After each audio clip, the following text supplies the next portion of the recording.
କଣ ହେଲା ସଜାଡ଼ିକି ଆସ ଟଙ୍କା ନିଅ କି ଆଳୁ ଚକଟା ପୁରା ରାଗ କରିଦିଅ 500 ଟଙ୍କା ଯାଉ ପଛରେ ସେଠି ଖାଇବ 1500 2000 ଟଙ୍କା ଖାଇଯିବ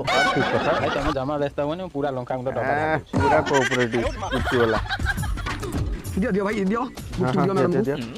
ଆଉ ତମେ ନା ନା ମୁଁ ଖାଇବିନି ତମେ କୋଉଠି ଖାଇବ ଖାଇବନି ନା ନା ନା ମୁଁ ଖାଇବିନି ରାଗ ହେଇଥିବ ଖାଇବ ସେ ଦିଅ ତାକୁ ଦିଅ ଆରେ ପଲା ଏ ପ୍ରଭୁ ମରିଗଲା ରେ ମରିଗଲା ଇଶଳା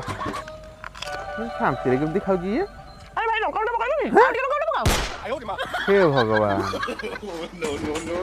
ହେ ପ୍ରେମାନନ୍ଦ ଇଏ ବାପ ମଲା ସିଏ ଗଲା ତାକୁ ନିଜେ ମଲା ଭାଇ ଏଥରକୁ ରାଗ କାନ୍ଦର ଧୁଆ କଣ ଭାଇ ପାଟିର କଥା ବାହାରିନି ସରିଗଲା କଥାକୁ ମାରିବ